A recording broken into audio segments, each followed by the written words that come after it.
भारतेंदु नाट्य अकादमी प्रस्तुत करते हैं रंग समागम। मिलिए कला जगत की प्रख्यात विभूतियों से और जानिए उनकी कहानी, उन्हीं की जुबानी। नमस्कार। भारतेंदु नाट्य अकादमी द्वारा आयोजित रंग समागम 2020 में आप सभी का हार्दिक स्वागत। कोरोना काल में जब जीवन पूरी तरह स्थिर बना हुआ है, भारतेंदु नाट्य अकादमी अपनी एक नवीन पहल के साथ आपके बीच में हाजिर है। इस पहल का नाम है रंग समागम 2020। माननीय राज्य मंत्री स्वतंत्र प्रभार, संस्कृति विभाग उत्तर प्रदेश शासन श्री नीलकंठ तिवारी जी एवं संस्कृति विभाग के समस्त उच्च अधिकारियों के मार्गदर्शन में रंग समागम कार्यक्रम का आयोजन किया जा रहा है। इस कार्यक्रम में हम वेबिनार के जरिए जुड़ रहे हैं कला जगत की उन विभूतियों से जिन्होंने अपनी कला साधना के माध्यम से एक विशेष मुकाम हासिल किया है, एक मानक निर्धारित किया है। आज हमारे बीच में जो मेहमान हैं वो बहुत विशेष हैं। भारतीय रंगमंच, टेलीविजन और फिल्मों का एक ऐसा चर्चित चेहरा जिनके सशक्त अभिनय के हम सभी कायल हैं। जी, मैं बात कर रहा हूँ श्रीमती प्रतिमा कन्नन जी की। प्रतिमा जी आज हमारे बीच में हैं। एक खूबसूरत सी रंग यात्रा इनकी रही है, उसके बारे में हम विस्तार से जानेंगे। स्वागत है मैम आपका भारतेंदु नाट्य अकादमी द्वारा आयोजित रंग समागम 2020।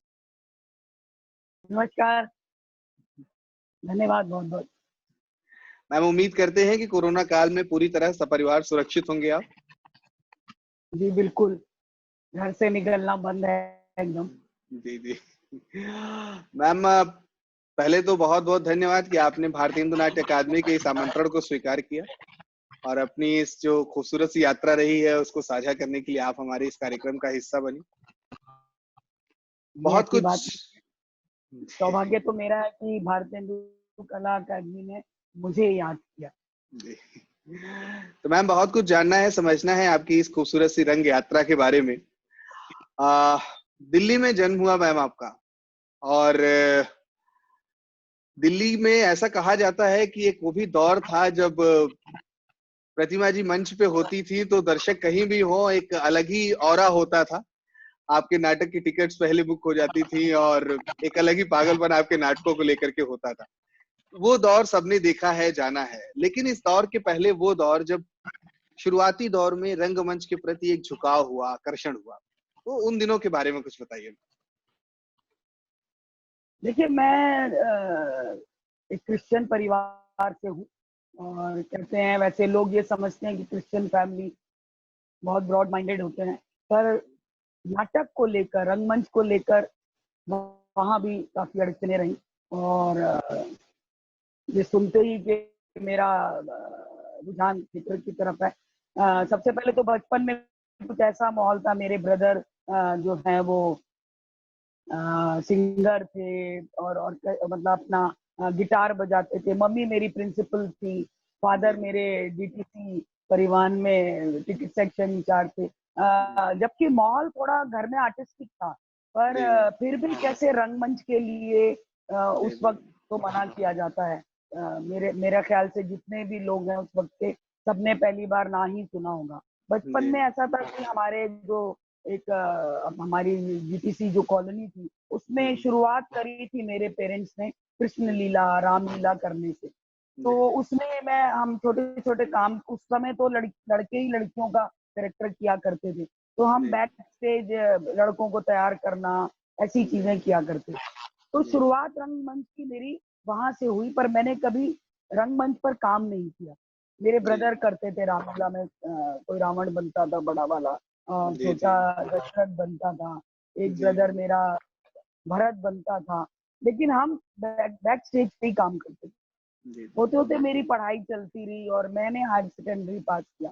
हायर सेकेंडरी पास करके मैं जैसी कॉलेज में आई तो हमारी एक फैमिली फ्रेंड थी गीता शर्मा, वो लिटिल थिएटर ग्रुप में काम करती थी दिल्ली में, मंडी हाउस। तो वो एक दिन हमारे घर आई और उन्होंने बोला कि मेरे से बोला कि प्रतिमा, ऐसे ऐसे हमारे लिटिल थिएटर ग्रुप का एक प्ले है जो फेस्टिवल में जा रहा है, चंडीगढ़ टैगोर थिएटर, और प्रॉब्लम ये हो गई कि जो हमारी मेन लीड लड़की है उसके मेडिकल के एग्जाम आ गए, एक लड़की चाहिए। डायरेक्टर ने बोला है कि एक लड़की ऐसी हो तो थोड़ा गाती भी है, जी तो जी मेरे घर में माहौल था, मैं थोड़ा गाती भी थी। जी जी। तो मैंने कहा कि लेकिन मम्मा तो मना कर देंगी थिएटर वगैरह हम्म, करने। कहती तू अपना दादू एग्जिट है तो फिर मैं आंटी से बात करती हूँ।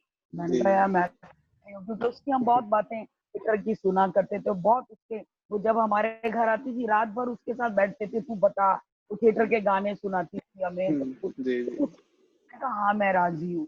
तो जी उसने मेरी बस नाम सुनते ही थिएटर का सबसे पहले ना, नहीं बिल्कुल नहीं, मेरी मम्मी ने बोला। जी जी तो कहा कि नहीं आप, मैं तो हूँ वहां पर, आप इसको जाने में। मेरी मम्मी ने कहा जी नहीं नहीं नाटक वाटक, क्योंकि मैं अकेली बेटी थी, जी 3 भाइयों की छोटी, और अकेली थी, थोड़ी लाडली। जी मम्मा को जी बड़ा के जिद करके नहीं मम्मा करना है, आखिरकार उन्होंने इजाजत दी। तो गीता शर्मा मुझे एलटीजी यानी लिटिल थिएटर ग्रुप लेकर गई। वहां जी में उन्होंने डायरेक्टर से मिलाया, और जी जी डायरेक्टर थे आप सभी जानते हैं बीएम शाह। वो मुझसे मिले फर्स्ट टाइम। तो उन्होंने मेरे से बोला कि बेटा आप गा लेती हैं? मैंने कहा जी हाँ। मैंने सीखा? मैंने कहा नहीं सीखा नहीं है, बस ऐसे ही गाती हूँ शौक से। तो जी उन्होंने कुछ, मैंने गजल की एक स्टाइल ही सुनाई थी। उन्होंने सुनते कहा नहीं नहीं ठीक है बस ओके। फिर उन्होंने मेरे को स्क्रिप्ट दी पढ़ने को, मैंने जी स्क्रिप्ट पढ़ दी। फिर उन्होंने थोड़ा सा मुझे सीन समझाया, देखो ऐसे नहीं है, सिचुएशन समझाई, इसको ऐसे पढ़ो। मैंने पढ़ दिया। जी उन्होंने गीता शर्मा को देखा, उन्होंने कहा भाई लड़की बिल्कुल सही है, और एक्टिंग में रिहर्सल वेहर्सल में हम इसको रेडी कर लेंगे। जी जी हाँ हो गई। पहला नाटक मैंने किया मशरकी हूँ, अच्छा बीएम। तो जी मैं बीएम शाह जी को अपना गुरु मानती हूँ, क्योंकि जी जी मेरी फारसी थिएटर का स्टाइल का नाटक था, जी जी और बहुत मजा आया। और वो इत्तेफाकन जो फेस्टिवल है उसमें हमारा फर्स्ट आ गया नाटक। अरे वाह सबने बहुत, और आवाज मेरी थोड़ी सी शुरू से बुलंद है, तो वो फारसी स्टाइल में थोड़ा चल गई है वॉइस। जी जी जी फिर शाह जी जो हैं वो मेरे पीछे पड़ गए, उन्होंने जी कहा रेपेटरी ज्वाइन, रेपेटरी ज्वाइन। मैं कहा जी शाह जी पॉसिबल नहीं, अम्मा ने इतनी मुश्किल से तो मुझे एक शो करने की इजाजत दी है। उन्होंने कहा, जी फिर मैंने मम्मी से बात करी, मैंने कहा ऐसे मुझे सब लोग बोल रहे हैं जी रेपेटरी ज्वाइन। मेरी मम्मी ने कहा नाम नहीं लेना बिल्कुल, तुम्हारी जिद थी, तुम्हारा तुमको एक नाटक और जी मैं बड़े क्या करूँ। फिर शाह जी बार बार वो गीता शर्मा को कहें उसको बोलो, तो मैंने कहा शाह जी पॉसिबल, तेरी मम्मी रेडी नहीं है। उन्होंने कहा अच्छा एक काम करो प्रतिमा, तुम अपनी मदर को मेरे से मिलवाओगे, यहाँ लेकर आओ। मैंने जी कहा जी शाह जी कैसे, मतलब वो तो बिल्कुल भी नहीं आएंगी ये वो। उन्होंने कहा अरे आप बोलो तो सही उनको। खैर मैंने से अपनी फिर जिद करी, तो जी मेरी मम्मी एग्री हुई, मेरे साथ आई, लिटिल थिएटर ग्रुप आज से मुलाकात हुई। शाह जी ने बहुत उनको समझाया, आपकी एक लड़की अच्छी एक्ट्रेस है, देखिए एक्टिंग नहीं भी जानती, पर कितना बढ़िया कि हमारा नाटक फर्स्ट आ गया, और जी हमें जी ऐसी जरूरत है, तो आप इसको इजाजत दीजिए। खैर बड़ी जद्दोजहद के बाद मेरी मदर ने हाँ कर दी। जी फिर जी उनकी एक शर्त, बड़ा भाई साथ आया करेगा। अच्छा अब आप देख रहे हैं, क्रिश्चियन फैमिली के होने के बावजूद ये चीजें थी कि भाई साथ आएगा सब। जी जी तो जी शाहजी ने कहा प्रॉब्लम, हमारा तो थिएटर ग्रुप है, हम आपके इसके ब्रदर को भी कोई रोल दे देंगे। मेरा ब्रदर मेरा ब्रदर भी गाता था, तो हाँ नाटक वहाँ के थिएटर में उसको कोरस में गाने वाने का उनको अच्छा सिंगर मिल गया है शाहजी, वो बड़े खुश हो गए। जी होते जी होते ये सिलसिला चलता रहा, नाटक होते, फिर तो मैंने रेपेटरी ज्वाइन कर ली। तो और ये मेरी रेपेट्री 12 बजे, ये रेपेट्री मैम एलटीजी की रेपेट्री ज्वाइन की आपने? जी हाँ एलटी, जी जी जी पहली रेपेटरी मैंने एलटीजी ज्वाइन। जी तो मेरी 12 बजे कॉलेज क्लासेस खत्म होती थी, और मैं 2 बजे रेपेटरी का टाइम शुरू होता था, 2 से 8। तो आ जाती थी राजा गार्डन में मेरा कॉलेज था, राजधानी कॉलेज, वहां से जी जी आती थी। ये तब रेपेटरी हुआ करती थी शंकर मार्केट के नॉर्थ से। तो अच्छा वहां पर आते थे, और इतना मजा आने लगा नाटक करने में। जी और मतलब खूब, मेरा ब्रदर शायद 3-4 महीने ही आया, फिर उसने मेरी मदर को कहा कि नहीं सब अच्छा है, सब लोग अच्छे हैं, सही है, जी कोई प्रॉब्लम नहीं, चाहे आप जा सकती है। जी जी फिर मेरा शुरू हो गया, काफी नाटक किए वहां पर भी। फिर मेरे को पता चला, 2 साल वहां काम किया, फिर पता चला दिल्ली आर्ट्स थिएटर शीला भाटिया जी का, अगर जी आपने सुना ही होगा। जी तो जी वहां पर वहाँ आर्टिस्टों की वो निकली है और एप्लीकेशन देनी है। मैंने वहाँ एप्लीकेशन दी, मैंने कहा अगला पड़ाव थोड़ा आगे बढ़ूं मैं, तो जी वहाँ भी मैं सेलेक्ट हो गई, जी वहाँ जी भी सिलेक्ट हो गई। अब वहाँ मैंने 2 साल काम किया, वहाँ 2 साल काम किया, फिर एकदम पता चला कि श्री राम रेपेट्री जी जी 80s में शुरू हुई थी। वहाँ पता चला कि ऐसे ऐसे डीसीएम वालों की रेपेट्री शुरू हो रही है, वहाँ एप्लीकेशन दी जा रही है। मैंने वहाँ पर भी एप्लीकेशन दी। वो चीज शीला भाटिया जी को पता चल गई, तो उन्होंने कहा मुझे पता चला ऐसे, और आप अब रेपेट्री से रिजाइन कर दीजिए। मैंने अरे कहा शीला जी रिजाइन कैसे कर दूं, अभी मेरा इंटरव्यू नहीं हुआ, मुझे पता नहीं है कि मैं सेलेक्ट हो पाऊंगी नहीं हो पाऊंगी। उन्होंने कहा मुझे नहीं पता है, आप बिल्कुल रिजाइन करिए, क्योंकि अगर आप बीच में चलेंगी तो मैं क्या करूंगी। जी जी मैं बिना सोचे समझे रिस्क लिया, मैंने दिया वहाँ पर।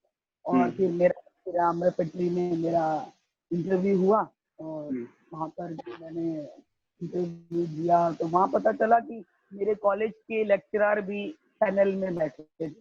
अच्छा हाँ, उन्होंने पूछा आप मैं क्या करती है, मैंने कहा मैं राजधानी कॉलेज में पढ़ती हूँ। कोई और शख्स थे, उन्होंने कहा अरे भाई राजेंद्र नाथ जी थे वहाँ के डायरेक्टर, तो भाई तेरे कॉलेज की लड़की है ये। तो मैंने कहा सर आप ही मुझे नाटक पढ़ाते हैं, तो इंग्लिश पढ़ाते हैं। तो कहते नहीं मैं प्ले पढ़ाता हूँ। तो भी है, वो हुआ इंटरव्यू, और रिजल्ट एक दिन बाद निकलना था, बड़ी दगदग। तो वहां पर भी जब लिस्ट लगी तो मैं सिलेक्ट हो, 10 लोग उस वक्त सिलेक्ट हुए थे। उस टाइम हमारे सर शेखर सुमन जी हुआ करते थे। तो अच्छा हमारा उस सर रेपेट्री में पहला नाटक हुआ था पगला घोड़ा। अच्छा तो बड़े टॉपर तब एनएसडी रेपेट्री थी, विजय कश्यप जी, वो भाई, सब बड़े बड़े सब लोग हुआ करते थे। तो पगला घोड़ा का शो हुआ, तो वो लोग सब देखने आए, तब उन्होंने बहुत तारीफ करी। उन्होंने कहा भाई अब आकर कोई एनएसडी रेपेट्री के टक्कर की रेपेट्री खड़ी हुई। क्या मैं और क्लियर करूं कि जब मैं 9th-10th में पढ़ती थी तो मैंने पहली बार ये पुराना किला में तुगलक देखा था स्कूल में। अच्छा अच्छा तो मैं ऐसे हो गई कि ये थिएटर होता है, मतलब।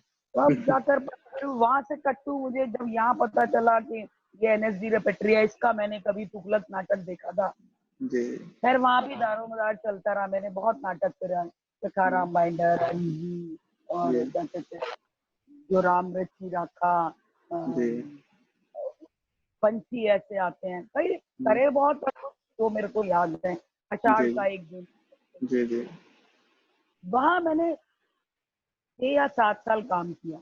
फिर मुझे पता चला 88 में कि नेशनल स्कूल ऑफ ड्रामा की रेपेट्री में इंटरव्यू होने वाले हैं। तो वैसे तो वहां पर सभी जानते हैं कि स्कूल के पास आउट बच्चे ही लिए जाते हैं, पर 3 या 4 एक्टर जो हैं वो बाहर के लिए जाते थे। तो मुझे लगा चलो, सब पीछे पड़े मेरे कि प्रतिमा आप अप्लाई करो वहां पर।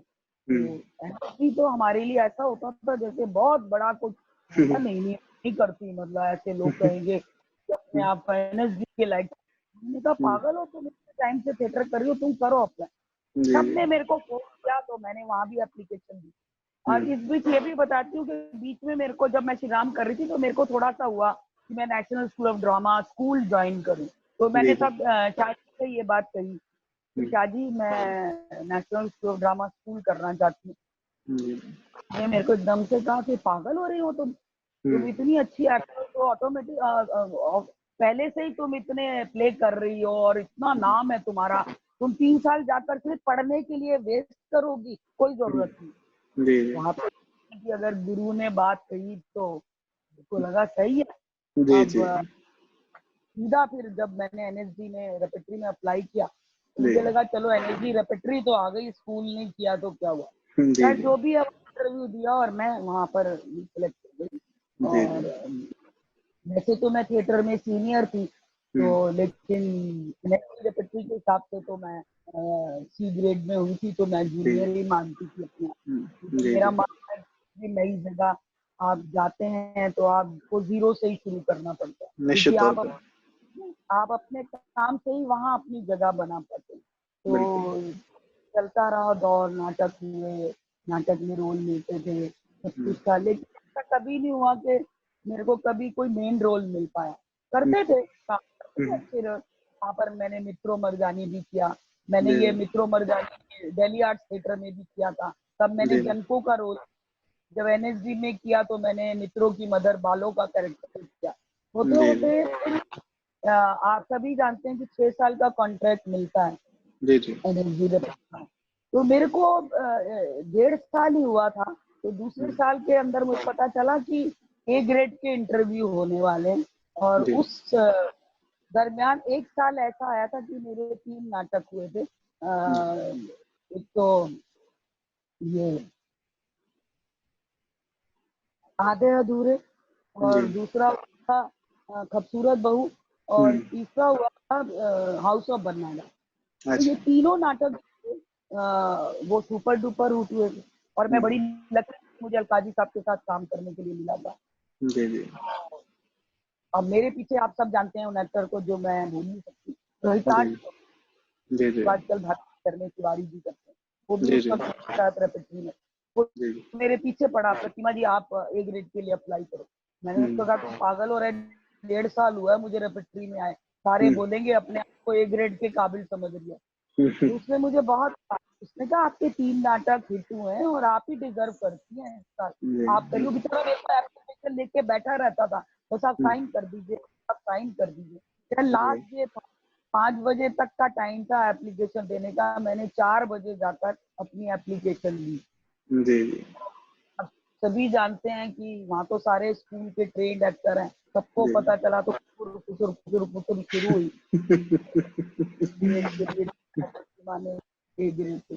तो खैर इंटरव्यू दिया और ऊपर वाले के आशीर्वाद से मेरा ए ग्रेड में सिलेक्शन हुआ। अरे वाह। वहाँ पर ये बहुत बड़ी बात थी कि एक नॉन एनएसडीएम को ए ग्रेड मिला है। ये रंगमंच यात्रा है मेरी, कहाँ से शुरू करते हैं एनएसडी रेपेट्री। जी मैम, राघव प्रकाश सर से बात हो रही थी, एक पिछले दिनों उनका साक्षात्कार लिया, तो उनका वर्जन में बताऊं अगर उन्हीं के शब्दों में, तो उनका कहना था कि मैं आधे अधूरे, मैंने बहुत सारे आधे अधूरे देखे, लेकिन जैसा प्रतिमा मैम ने सावित्री का किरदार निभाया वैसा किसी ने आज तक नहीं निभाया। तो अगर उस किरदार के बारे में कुछ बता सके, उससे जुड़ी कुछ स्मृतियों को साझा कर सके। देखिए मैंने आधे अधूरे कभी देखा नहीं था, लेकिन ये जरूर है कि बहुत हो चुका था। तो जब एनएसडी रेपेट्री में मेरी कास्टिंग आधे अधूरे को, तो सबसे बड़ी बात है कि मोहन राकेश जी का जो आधे अधूरे है उसमें थोड़ा सावित्री को थोड़ा नेगेटिव दिखाया गया कि मतलब जनता को वो औरत नेगेटिव लगती है, लेकिन त्रिपुरारी जी ने जिस तरह उसको करा उसमें सावित्री को बकायदा पॉजिटिव दिखाया गया।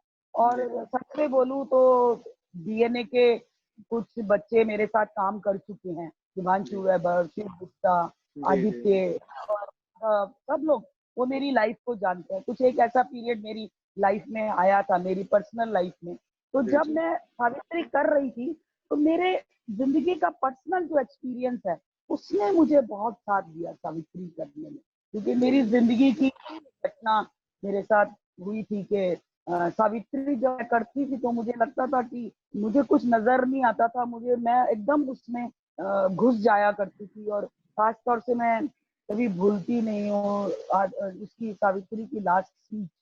तो जब मैं वो करती थी तो मेरे को लगता था कि मैं अपनी रियल जिंदगी को लोगों के सामने पेश कर रही हूँ। तो वो चीज मेरे को बहुत आई, और वो नाटक भी सुपर डुपर हिट हुआ, और कई लोगों ने आलोचना भी की, और ये होता ही है, जो लोग पहले करके उनको लगता है कि उन्होंने अच्छा किया, लेकिन सभी जानते हैं वहाँ पे क्रिटिक्स जितने भी निमिचंद जैन जी या कविता नागपाल, सबसे मतलब इतना और इतना, मतलब ये जो आपने शब्द बोले हैं कि इतना आधे अधूरे हुआ है, हमने ऐसा आधे अधूरे कभी नहीं देखा। जी। तो मैम, शुरुआती दिनों में जब परिवार की तरफ से एक थोड़ी सी रुकावट थी कि नहीं रंगमंच की ओर नहीं जाना है, और उसके बाद जब आपने ये परिवार के लोगों ने सफलता का ये चरम देखा कि दिल्ली रंगमंच के अंदर अगर कोई बहुत लोकप्रिय चेहरा उस वक्त था तो आप थी, जो बहुत ही उम्दा काम जिन्होंने किया, तो ये जो लोकप्रियता थी ये घर तक कैसे पहुंची? घर के लोग मतलब इससे संतुष्ट थे या उन तक कैसे खबरें पहुंचती थी? घर के लोगों को तो विश्वास ही नहीं होता था।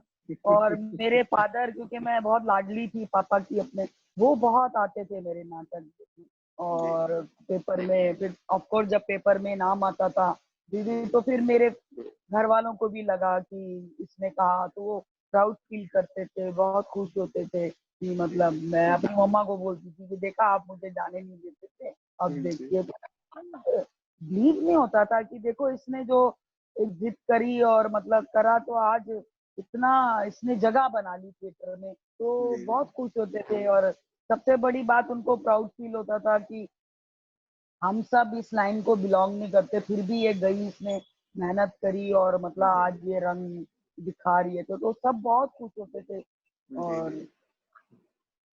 तो मैम प्रतिमा जी को एक रंगकर्मी के तौर पे हम जितना जानते हैं उतना ही हम एक बेहतरीन गायिका के तौर पे भी जानते हैं। आपको आपका गला कितना अच्छा है ये सब हम जानते हैं। और कितने नाटकों में आपने अपनी आवाज दी है, इतना उम्दा आपने गाया है। एक नाटक का जिक्र मैं पढ़ रहा था कहीं, खूबसूरत बहू। खूबसूरत बहू ने में आपने एक बड़ा अच्छा सा एक गाना है, चक्की चली रे। तो मैं विशेष अनुरोध करना चाहूंगा अगर उसकी 4 पंक्तियां आप गुनगुना सके तो।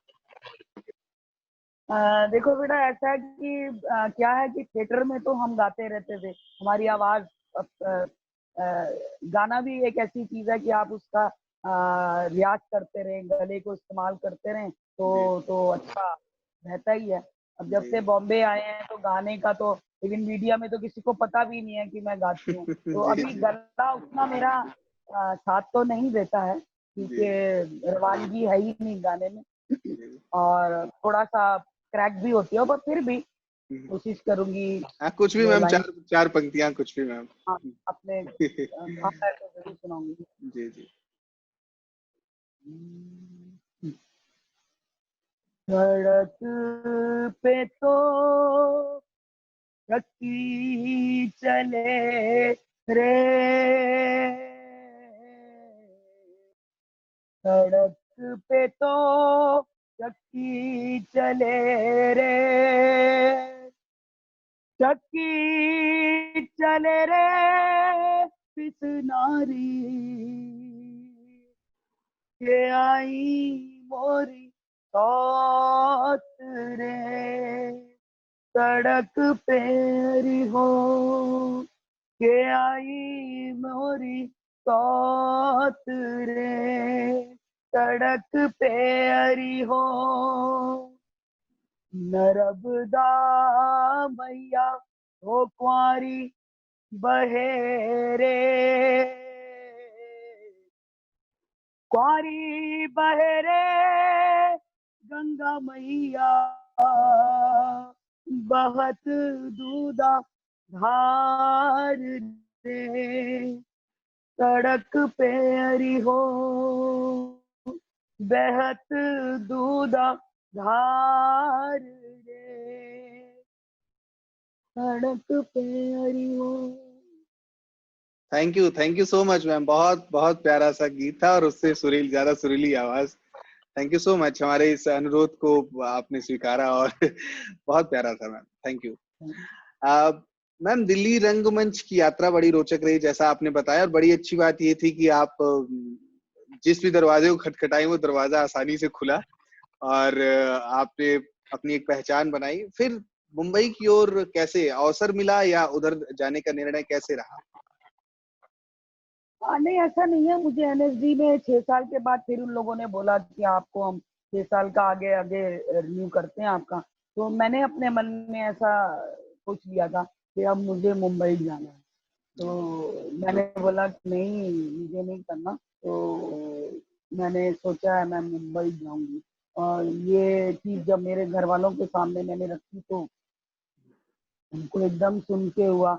मेरे जी। फैमिली की एक बहुत अच्छी बात थी कि शाम के वक्त सब लोग साथ बैठते थे, जी। बातचीत होती थी, पेरेंट्स के, ब्रदर, सब लोग। जी। तो उन्होंने बोला कि तुम ये सब सोच रही हो तो थिएटर करने में तो तुम्हें मालूम है ना मंजिल। तो मैंने कहा हाँ, मुझे मालूम है इसकी जी। मंजिल मुंबई है, तो तुम मुंबई जाओगी? मैंने कहा हाँ, मैं जाऊंगी मुंबई। वहां कुछ नहीं हुआ तो आधे रास्ते से पीछे तो नहीं हट जाओगी? तो मैंने जी। कहा मैं नहीं हटूंगी, और ना मैं वहां पे साल बर्बाद करूंगी। मैं अपना 2 साल के लिए जाऊंगी, अगर मेरा कुछ हुआ तो ठीक है, नहीं हुआ तो मैं वापस आ जाऊंगी। ऐसा नहीं कि सालों साल कुछ होगा ये करती है। जी जी।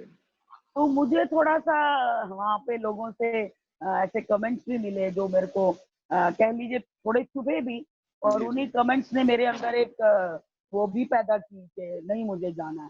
कुछ लोगों ने मुझे बड़े उससे कहा कि अरे तुम क्या करोगी वहां जाके, एक तो तुम्हारा रंग सांवला है, ग्लैमर नहीं है तुम्हें, और पीआरशिप तो बिल्कुल ही नहीं है, ये जी क्वालिटीज होनी चाहिए मुंबई जाने की। तो जी मैं जी। सबका सुनती रहती थी, और मैं यही बोलती थी कि नहीं मैंने जाना है 2 साल के लिए, और 2 साल का पैसा लेकर जाऊंगी, क्योंकि जी आप जी। जानते हैं national school of drama government की रेपिटरी है, तो जी हमें जी। प्रोविडेंट फंड ये सब बहुत मिलते थे। हमारा खर्चा तो जो शोज होते थे दिल्ली में जो शोज होते थे उसमें हमें 50 रुपए पर शो मिलता था, बाहर होते अच्छा। तो 100 रुपीज मिलती थी, जी और जी। वो हम उसमें हमारा खर्चा चलता था।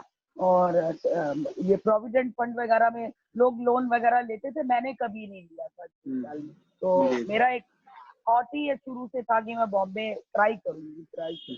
तो मेरे पास वो सब पैसे जब मैंने छोड़ा तो मेरे को अच्छी रकम मिली, तो जी मेरे को जी। ये था कि 2 साल के लिए मैं जाऊंगा। और वैसे भी मैं थोड़ा फैमिली से साउंड ही थी कि मेरे जी जी। मम्मी पापा भाइयों, मैं एक ही बेटी थी।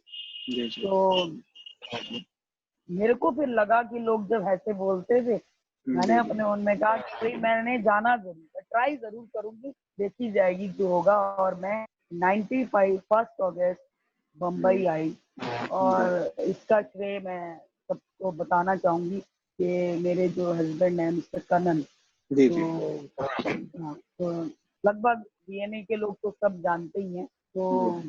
जब हमारा शादी नहीं हुई थी, जब हम दिल्ली से चले थे, तो जी जी। वो मुझे लेकर आए, और मैंने उनसे ये बात बोली थी कि मैं कहीं किसी दोस्त वगैरह के साथ नहीं रहना चाहती, कि मैं जी अपने माइंड में क्लियर थी कि कल को मुझे ये आगे ना सुनना पड़े, अरे हमने अपने घर रखा था, ये करा था। तो मैं जी। जी। बिल्कुल क्लियर थी कि मैं के अपना चाहे छोटा सा रेंट पे लूंगी। तो कन्नन पहले बॉम्बे आए, उन्होंने मतलब आकर सब ये करके उन्होंने मुझे कॉल किया कि भाई घर का हो गया है। वो आए, और उनके साथ मैं मुंबई आई। और आज लिटरली बताऊं, शुरुआती पीरियड में सारा श्रेय मैं कनन को देना चाहूंगी कि पूरे जी स्ट्रगल जी। में उन्होंने जी मेरे को बहुत साथ दिया, और बकायदा जाते थे मेरे साथ और कहते थे कि वो सामने ऑफिस है, तुम जाओ। कई बार लेट भी हो सकता है प्रतिमा, एक एक जी। घंटा भी लग जाता है, चिंता मत करना, मैं यहाँ खड़ा हूं। तो मतलब मैं इतना कहना चाहूंगी कि अगर मेरे साथ कनन नहीं होते तो शायद मैं घबरा के परेशान होकर वापस भी आ सकती थी, क्योंकि जी जी। मुंबई एक ऐसा शहर है कि जब मैं शुरू में मुझे लगता था दौड़ रहे हैं यहाँ पे, लोग दौड़ते हैं, मैं घबरा जाती थी स्टेशन पे लोकल ट्रेन पकड़नी, तो मैं रोने लग जाती थी। और मैं कनन को कहती थी मैं नहीं रह सकती, मुझे नहीं लगता मैं यहाँ रह पाऊंगी। तो वो जी कहते जी। थे अरे अरे, शुरू में सबको लगता है, करते करते देखिए आज पता भी नहीं चला। मेरे को जी 25 साल हो गए मुंबई में आए हुए, 95 से अब। जी। तो जी जी। कैसे मैम मुंबई में पहले ब्रेक के बारे में बताइए अब। पहला ब्रेक तो देखिए ऐसा हुआ कि मैं जब बॉम्बे आई तो उसके 2-3 महीने बाद मैं एनएसजी रेपेटरी फ्रेंड्स लोगों के साथ मिलने गई। वहाँ पे मेरे को सत्यदेव दुबे जी मिले, तो जी उन्होंने बहुत मुझे पूछा कि तुम इतनी अच्छी एक्टर हो, रेपेटरी छोड़ के क्यों चली गई। मैंने कहा दुबे जी मंजिल तो वही है। फिर उन्होंने कहा काम मिला कुछ? तो मैंने कहा नहीं सर काम नहीं मिला। तो उन्होंने कहा कागज पेन निकालो। उन्होंने मेरे को 2-3 नंबर दिए। जी। तो एक तो डायरेक्टर थे गोगी आनंद जी, जिनका आगे जाकर मैंने सीरियल किया था इतिहास। तो जी जी। और एक एक राइटर थे मिस्टर विनोद रंगा। तो मैं उनको कॉल किया, मैं मिली, मैंने कहा मेरे को सत्यदेव दुबे जी ने आपसे मिलने के लिए कहा है। तो उन्होंने बुलाया, सब मेरी थिएटर की जर्नी मेरे से पूछी, सब करा। तो उन्होंने कहा उसके प्रतिमा। तो मुझे सबसे पहला जो शो मिला था, एक मिला था फर्ज, निम्बस जी। का शो था।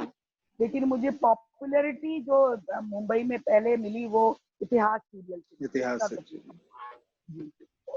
तो वो मैंने शो किया था, गोगी आनंद जी ने बुलाया। जी उन्होंने कहा ऐसे एक करेक्टर है और मैंने आपसे मिला, मैं उनसे मिली थी स्वाभिमान से कहीं। तो वो एक ऐसा दौर आया, वो 1-2 साल ऐसे थे कि मैंने इतिहास किया। फिर मैं स्वाभिमान मुझे मिला, स्वाभिमान के बाद रमेश सिप्पी जी का गाथा मिला, गाथा मुझे मिला। मनोज श्याम जोशी जी आए हुए थे बॉम्बे, तो कास्टिंग कर रहे थे, तो उन्होंने किसी से पूछा कि प्रतिमा का नंबर कहीं से मिलेगा। फिर उनको किसी ने मेरा नंबर दिया, उन्होंने मुझे कॉल किया, प्रतिमा ऐसे ऐसे रमेश सिप्पी जी एक सीरियल बना रहे हैं, उसमें कैरेक्टर है और मैं चाहता हूँ कि तुम ही करो। तो मुझे रमेश जी के ऑफिस बुलाया, मैं वहाँ मिली। तो ऐसे करके मेरी शुरुआत बॉम्बे में हुई। और शुरू में जब आई थी तो स्ट्रगल पे जाती थी। तो एक किस्सा मुझे याद है, मैं सागर सरदी जी से मिलने गई, तो उन्होंने भी मुझे ऐसी बात कही कि आपको नहीं लगता कि आपका रंग बहुत काला है, तो कैसे होगा? तो मैंने कहा सर अभी मैं क्या कर सकती हूँ, ऊपर वाले को तो जाके नहीं कह सकती मुझे गोरा कर दो। और धड़ल्ले से फिर मैंने ये भी बोल दिया उन्हें कि सर आप ऐसी बात कर रहे हैं, आपने तो सुनीता पाटिल जी को इतनी बड़ी स्टार बनाया, वो भी तो फैमिली काली थी।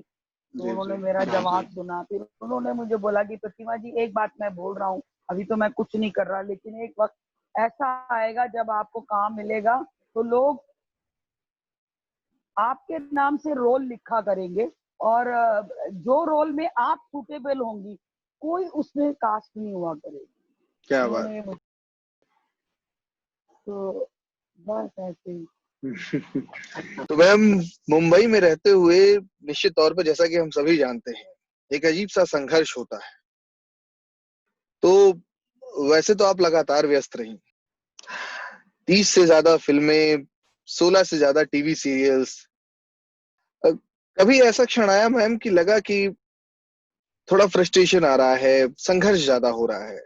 नहीं, मुझे ऐसा कभी नहीं, मुझे कभी नहीं। हाँ, फ्रस्ट्रेशन नहीं कह सकते, एक वही रंग को लेकर जो यहाँ पर है वो सभी जानते हैं। सांवला रंग थोड़े आड़े आता है, लेकिन उसी वजह से शायद आप एक टाइप कास्ट हो जाते हैं। लोगों ने मुझे नेगेटिव रोल्स में ज्यादा कास्ट करना यहाँ पे शुरू किया, जबकि मैं थिएटर में थी तो मैंने कभी कोई नेगेटिव कैरेक्टर ही नहीं किया था। लोग तो मतलब मेरे नाटक देखते थे और रोते थे कि यार प्रतिमा क्या करती है, जैसे गधे की बारात का कॉमेडी, लोग हंसते थे पेट पकड़ पकड़ के, अंत में रोते थे, मतलब इतना मतलब।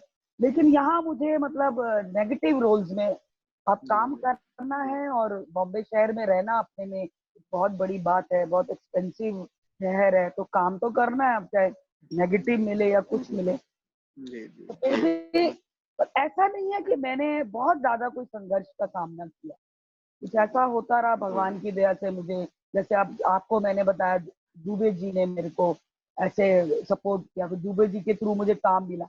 बाकी मेरा काम उसको प्रूव करता चला गया। सबसे पहली फिल्म मुझे मिली दुश्मन, काजोल और संजय दत्त। उसमें भी एनएसडी का एक लड़का था संजय झा, वो तनुजा चंद्रा जी को डायरेक्ट कर रहा, असिस्ट कर रहा था। वो मेरे पास आया तो उसने बोला प्रतिमा दी ऐसे ऐसे करके फिल्म बन रही है, और हमारी जो डायरेक्टर है उनको एक चेहरा ऐसा चाहिए जो बहुत पॉपुलर ना हो मीडिया में। तो मैंने उनको आपका नाम दिया, और उनको चाहिए वो मेरे को जो बंदी है वो थोड़ी दबंग चाहिए, लॉयर का कैरेक्टर। हाँ करूंगी। फिर मैं उन्हें तनुजा जी से मिल गई, बातचीत की। तनुजा जी ने एकदम देखते ही मुझे कह दिया कि करेक्ट है, बिल्कुल सही है ये, वो मुझे मिला। फिर उसके बाद ऐसे ही काम के थ्रू मेरा होते होते, मैं कभी काम को मना नहीं करती। मैंने शुरू में ऐसे नहीं कहा कि एक सीन है मैं नहीं करूंगी, ये मैं जो मिलता था मैं करती थी, क्योंकि मेरा मानना था कि अगर काम करेंगे नहीं, लोगों को मेरा काम दिखेगा नहीं, तो लोग कैसे जानेंगे? ठीक है, दिल्ली में सब लोग जानते थे, बच्चे को भी आप कह दें कि प्रतिमा जी कौन है तो वो उंगली पकड़ के मेरे पास ले आएगा, चीजें हैं। पर बॉम्बे में तो कोई नहीं जानता ना, बॉम्बे में तो लोग मेरा काम देखेंगे तो मुझे जानेंगे कि कौन हूँ मैं। तो ऐसे ही छोटे छोटे एक एक सीन फिल्मों में भी करती रही, और मुझे काम मिलना शुरू हो गया। तो मैम, मुंबई में रहते हुए रंगमंच के लिए कुछ समय निकाल पाए आप? समय तो बेटा यहाँ पे रंगमंच के लिए नहीं मिलता, लेकिन ये जरूर है कि एक दो नाटक, एक बारी विभांशु वैभव जी ने शुरू किया था, जिस लाहौर ने देखा वो जन्मई, तो उसमें दादी के रोल के लिए मुझे, तो मैंने विभांशु को बोला था, मैंने कहा मेरे लिए मुश्किल है, क्योंकि 9 बजे तो रिहर्सल मतलब हमारा पैकअप होता है, तभी होता। तो सबने, उन्होंने मेरे को बोला कि नहीं नहीं जब भी आपका पैकअप हो आप रिहर्सल में आया करिएगा। तो क्योंकि मैंने 20 साल थिएटर को दिए थे दिल्ली में, और तब हमें इतना जुनून था कि सिर्फ थिएटर थिएटर थिएटर ही करना है। हम कभी टेलीविजन की तरफ भी हम मुंह उठा के नहीं देखते थे। तो मैं रिहर्सल में जाती थी तो मुझे बड़ा अजीब सा लगता था कि सीन चल रहा है कोई, जैसी मैं पहुंची थी चलो चलो हटाओ, बीच में सीन रोककर मेरा सीन लगाया जाता था, प्रतिमा जी आ गई। तो क्योंकि मैंने ऐसे कभी थिएटर किया नहीं था पूरी शिद्दत से थिएटर, मुझे लगता था यार ये अच्छा नहीं है, लोग बेचारे एक मूड में अपना सीन कर रहे हैं। मेरे जबकि मुंबई में थिएटर का यही एक तरीका है, क्योंकि अगर आप ने करना है थिएटर तो, और शूटिंग तो हमें करनी है, क्योंकि सभी जानते हैं थिएटर में इतना पैसा तो है नहीं। तो फिर वो तो खैर इन्हीं वजहों से वो प्ले हुआ नहीं, रुक गया। पर बस मेरा यही मानना था कि अगर मैं थिएटर करूंगी तो मैं पूरा समय जब तक नहीं दूंगी थिएटर, तो मेरे को अजीब सा लगता है उसके लिए। यहाँ पे थिएटर ये है कि आप अपनी लाइन करते रहे, आप अपने शो में भी करते रहे, फिर बीच में जिस दिन मौका मिला 2 रिहर्सल कर दी, फिर ऐसे कर दिया। तो वो मुझे आदत ही नहीं है उस तरह का थिएटर करने की, तो मैंने नहीं किया। और दूसरी बात, यहाँ पर 2 ही ग्रुप थे जब मैं आई थी, एक तो दिनेश ठाकुर जी का, नागरा जी का, तो वो लोग खुद करते थे मेन रोल उसमें, ये वो। अगर मैं ऑफकोर्स अगर करती मैं तो मेरे लायक कोई रोल होना चाहिए, तभी मैं करना चाहूंगी। और आजकल थोड़ा हमको हुआ है क्योंकि लोगों ने खुद अपने करने शुरू किए हैं, तो मैं और मेरे हस्बैंड कनन दोनों इसमें है कि हमें 2 कैरेक्टर की कोई स्क्रिप्ट मिले और हम तैयार करें और हम उसको कर लेते हैं। तो मैम एक जो नई खेप निकल रही है भारतीय नाट्य अकादमी से, फर्स्ट ईयर और सेकेंड ईयर बैच के, वो आगे अगर रंगमंच में परस्यू करना चाहते हैं या टीवी या सिनेमा में जाना चाहते हैं, आपकी एक लंबी यात्रा रही है, तो उनके लिए आपका सुझाव? देखिए वैसे तो आजकल बच्चों में ये इस लाइन को लेकर बहुत है, और इसका एक सहूलियत मैं कहूँगी कि अच्छा भी है जो रियलिटी शो शुरू हुए हैं उनसे, मैं तो कहती हूँ कि बहुत अच्छा हुआ है। ऐसे ऐसे डांसर्स बच्चे या कह लीजिए सिंगर बच्चे या कह लीजिए एक्टर बच्चे, उनको एक अच्छे प्लेटफॉर्म मिले हैं अपना दिखाने को। लेकिन क्योंकि मैंने बहुत लंबा थिएटर किया है, मेरा तो बच्चों से ये कहना है कि पहले अपनी जड़ को मजबूत। देखिए मेरा ये भी मानना है कि टैलेंट जो है वो बाई बर्थ आप में होता है ना, और करते करते उसमें एक निखार आता है, आप अपने लाते पॉलिश करते हैं अपने आप को। और आजकल जहाँ तक मैं समझती हूँ या मैंने बच्चों को देखते जाना है, मैंने जाना कि बच्चों का एक मोटिव सिर्फ ये है कि उन्हें बॉम्बे जाना, उन्हें मुंबई में सीरियल फिल्म ये ग्लैमर की तरफ ज्यादा अट्रैक्ट होते हैं बच्चे। और उसकी वजह से थिएटर अगर वो करते हैं तो सिर्फ इसलिए करते हैं कि अरे 2-4 नाटक करेंगे और हमें पर हो जाएगा। ऐसा नहीं है कि इस पौध में अच्छे बच्चे एक्टर नहीं आ रहे, बहुत अच्छे आ रहे। कई तो ऐसे हैं जो इन्होंने कुछ भी नहीं किया और वो फिर भी अच्छे एक्टर है। पर मेरा मानना है कि एक थिएटर की जो नींव होती है वो आपको मजबूत बनाती है और आप में एक स्ट्रांगनेस लाती है किसी भी चीज का सामना करने के लिए। और जब हम थिएटर करते थे तो हम दिलो जान से, हमें कभी ख्याल भी नहीं आता था कि हमें मुंबई जाना है या हमें टीवी करना है। उस वक्त डीडी हुआ करता था, हम कभी, और हमारे टाइम पे वो जो पीरियड था वो इतना जबरदस्त थिएटर का पीरियड था। आज मैं सोचती हूँ, आई डोंट नो, मैंने जितना थिएटर देखा है जाना है उतनी शिद्दत मुझे बच्चों में नहीं दिखती उनका। जहाँ तक मेरा मैं नहीं जानती, इतना मैं थिएटर ना देख रही हूँ और ना, जबकि लखनऊ में बहुत अच्छा, इंदौर में और भोपाल में, ग्वालियर में, दिल्ली में थिएटर हो रहा अच्छा। और मैं ये टिप्पणी इसलिए नहीं दे सकती क्योंकि मैं देख नहीं पाती हूँ आजकल थिएटर, तो दिल्ली जाना भी मेरा कम होता है। और जाती भी तो ऐसे पीरियड में, अगर वहाँ कोई नाटक हो रहा है तो जरूर देखती हूँ, नहीं हो रहा तो नहीं देख पाती। बस मेरा नई पौध से यही कहना है कि मंजिल तो मुंबई है, सबने जानते हैं, सब जानते हैं मुंबई है मंजिल हर एक के लिए, पर थोड़ी अगर अपनी नींव को पुख्ता करेंगे तो उन्हें आसानी है। देखिए ठप्पा तो जरूर लग जाता है कि national school of drama pass out हैं, DNA पास आउट हैं, है ना। लेकिन जब यहाँ पर आकर सामना करना पड़ता है, वहां पता चल जाता है कि कि आपने कितना काम किया है।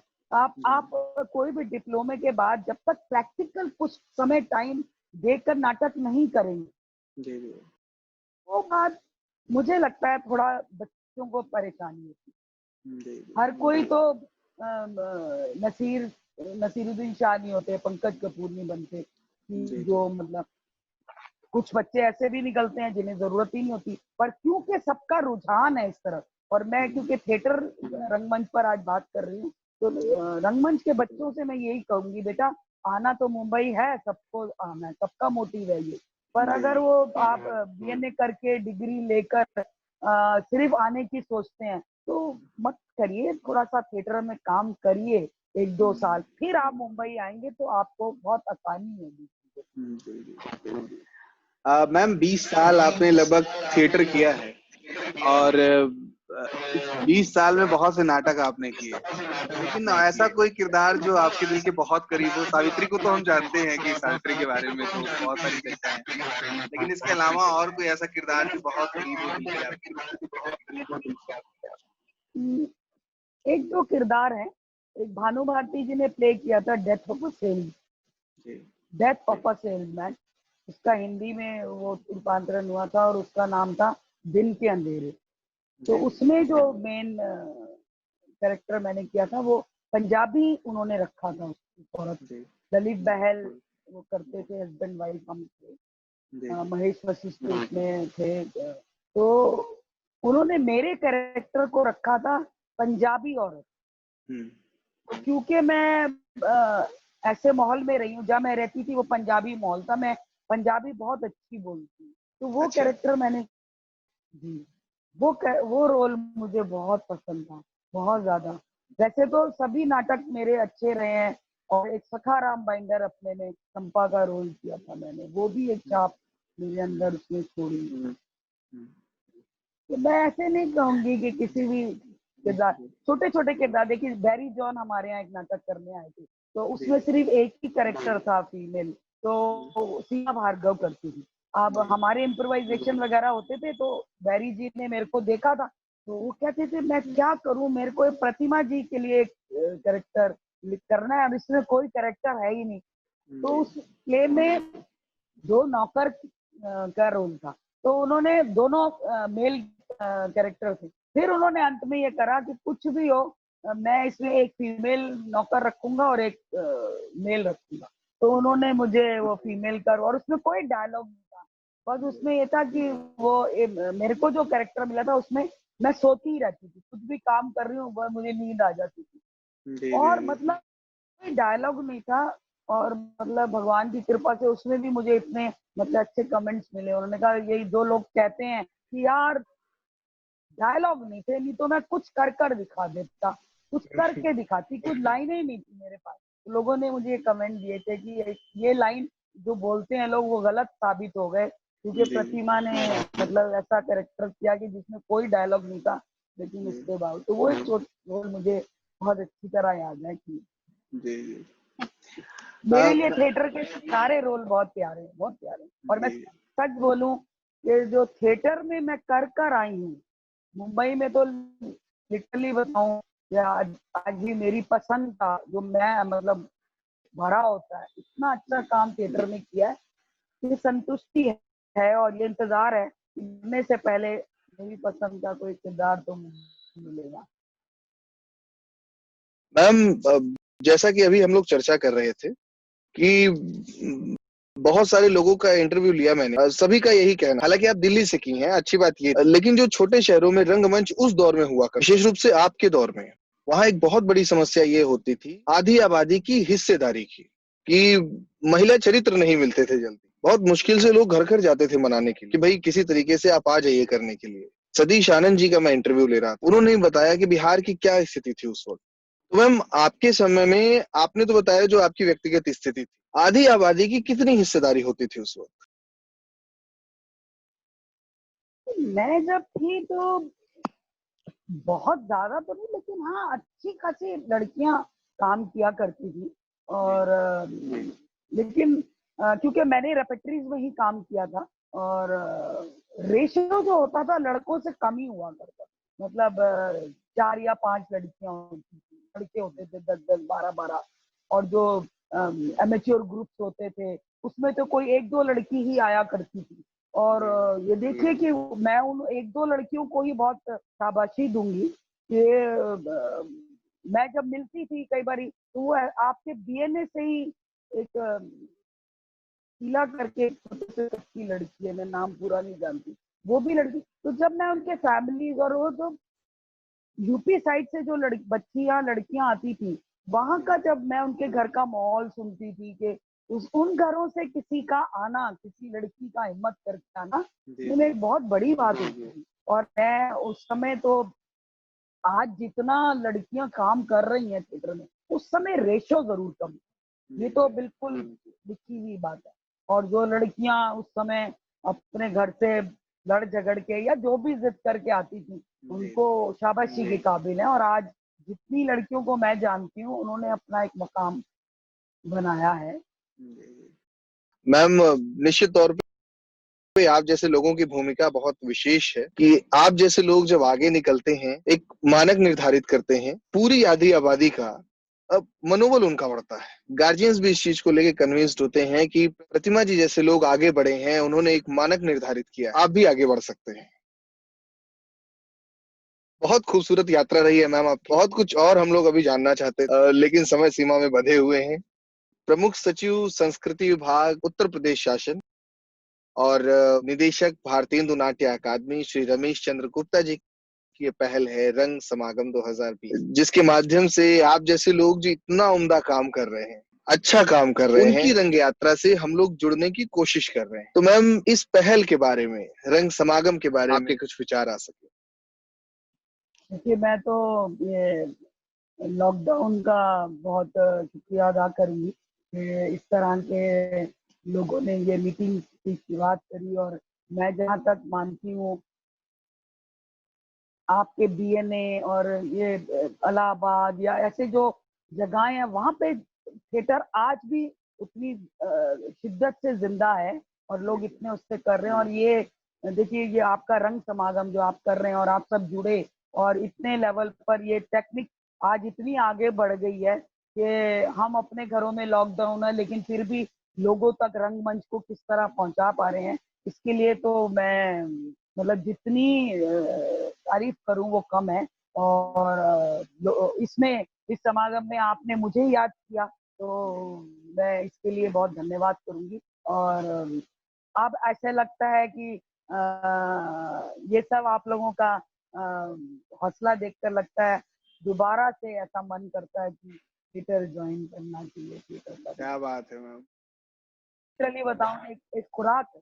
जब थिएटर के लोगों से बात करते हैं तो मैं आपको बता नहीं सकती हूँ कि देखिए, मेरी अभी आंखें भी गीली हो गई हैं कि हम पहुंच जाते हैं पीछे कि ये क्या करते थे। लेकिन आज ठीक है, फिल्म में भी एक बहुत जरूरी है एक नाम बड़े लेवल पर जानना। थिएटर करते करते मीडिया दोनों बिल्कुल अलग है और ये भी एक जरूरी है बड़ा नाम करके करना। लेकिन थिएटर में जो एक संतुष्टि मिलती है ना काम करने में, कि आपके सामने ऑडियंस होती है। आज मेरे सामने आप हैं, लेकिन मुझे मालूम है कि थिएटर से जुड़े कितने लोग आज मुझे सुन रहे होंगे इस समागम के थ्रू। ये कैसे आपने इतना सब कुछ ऑर्गेनाइज करके कर रहे हैं, एक्टर्स को मिला रहे हैं, उनकी जर्नी जानना चाहते हैं लोग, उनसे बात करें। लॉकडाउन में कितनी अच्छी बात है कि हम कम से कम अपने कहते हैं ना, जन्म जहाँ से हमारा हुआ उन लोगों के साथ जुड़ रहे हैं, बात कर रहे हैं। ये मेरे लिए तो बहुत बड़ी बात है और मैं इसके लिए आप सभी को धन्यवाद देना चाहती हूँ। Thank you so much ma'am. और भारतीय हिंदू नाट्य अकादमी के इस प्रस्ताव को आपने स्वीकारा। हम उम्मीद करते हैं मैम कि आज हम लोगों की जो एक वार्ता हुई है, एक बार फिर से आपके मन में ये विचार बन रहा है कि थिएटर की ओर एक बार फिर से आएंगी। तो हम सभी इंतजार करेंगे कि अगली जो भी प्रस्तुति आपकी तैयार होगी, लखनऊ पूरे जोश के साथ इंतजार करेगा उस प्रस्तुति, और भारतीय हिंदू नाट्य अकादमी उसको होस्ट करने के लिए हमेशा तैयार रहेगा। तो ये लखनऊ से तो मेरा बहुत पुराना रिश्ता है। मेरे मामा जी रहते थे और वो वहां पर रामलीला करते थे। उस समय वो बहुत बड़े नाम था उनका, मिस्टर बर्नी करके नाम था उनका, और वो वहाँ मशहूर थे, रावण का रोल करते थे वहां की रामलीला में।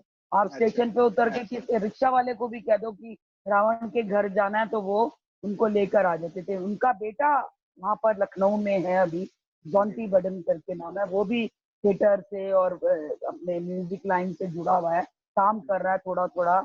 और मेरे से चला, मैं कभी एक या दो बार ही आई हूँ लखनऊ, तो लखनऊ से पुराना रिश्ता मेरा है।